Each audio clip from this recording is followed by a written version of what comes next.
Last video of the quarter. I wanted to start talking about ecosystem valuation, which I find to be, I'm conflicted about it. On the one hand, it seems crazy to me to put a dollar value on anything that's crucial for life, like water and air.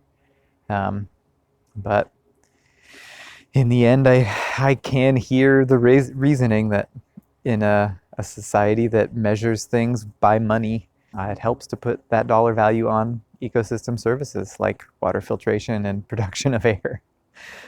In reference to the second paper you read, it brought up two things for me, two ideas that I really want to challenge. And not challenging the paper, I think it's a great paper, but I think there's an idea that there's a perfect historical ecological context that humans have veered us away from, and that the goal of restoration should be to take us back in time to that perfect system. And I just wholeheartedly reject that.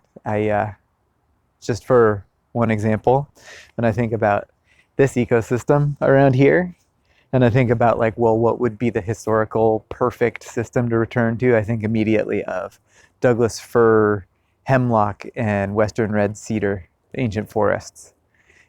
But I have been told by credible people that those trees only showed up on the scene here after the last ice age, which was the ice left here somewhere around 10 to 16,000 years ago. So that's not really our historic ecological context. That's relatively recent. It's more my view that ecosystems are always changing, environments are dynamic, and if we think about what we want to restore to, we should keep that in mind. What do we want the future to look like, knowing that we can't go back to some perfect past?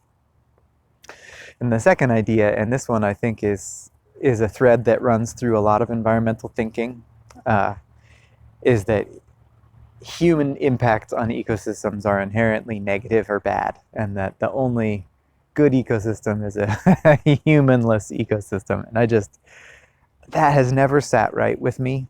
We are a part of the system. And I think any system we think about returning to has to include humans. We're not going anywhere. And hey, we're mammals. So those are the thoughts that come up for me there.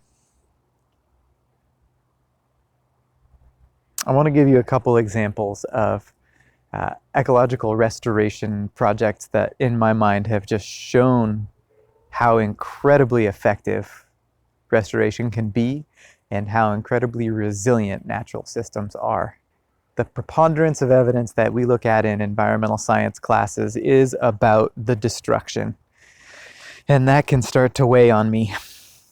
But it's not hard to find examples of restoration and resilience in ecosystems. One is on a very large scale and not on our continent. It is in Africa with an environmental movement started by one of my environmental heroes, Wangari Maathai. She was the first African woman to receive a PhD. Desertification in her native country of Kenya was a big problem in rural areas where forests had been cut for wood and for other resources. The deserts had been encroaching without trees to bring the rain. Other plants withered and died. So tree harvest had led to encroaching deserts. And she started the Green Belt movement, which was all about planting trees. And it was really driven by rural communities and mostly women who wanted their environment back, not out of purely like environmentalist reasons, but for selfish reasons too. Rural economies relied on ecological goods and services. And so she helped to organize this movement of rural people planting trees and reclaiming the desert, making it back into forests. And it worked. The change from brown to green was visible from space. It was such a large impact. And with it, those rural economies gained food products, fuel, wood, shade, water. Really remarkable. Certainly, any movement is not without its problems, but the progress made there is undeniable. And then the other one is more local, and one that I get really excited about. I suspect you've all heard that salmon are able to navigate back to their point of birth through the two abilities of reading the Earth's magnetic field signature, which can navigate them, we think, back to the mouth of their natal stream, and then from there, an incredibly acute sense of smell, which can bring them back to the exact segment of stream where they hatched out of their little eggs. When the two dams on the Elwha River on the Olympic Peninsula were removed, still the largest dam removal in the history of the world, it was believed that it would take quite some time for salmon to find their way back up the Elwha River. It had been roughly 100 years of no salmon in that river. And so the thinking was that salmon were going to take a while to get back up there.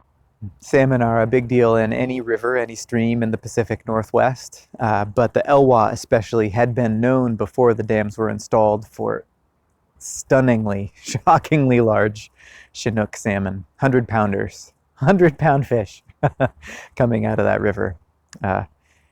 And so restoring the Elwha was really meaningful for fish, and the first Chinook was found migrating up the Elwha past the site of the most downstream dam 10 days after that dam was taken down. With the disturbance removed, the river is recovering rapidly, not flawlessly, but rapidly. So something I always think of is that removing the disturbance generates remarkable and rapid resilience. Life is really amazing, really resilient. And that's the thought I want to leave you with at the end of this class. Thank you. It's been fun, not in the normal way I think of classes being fun, but yeah, thank you.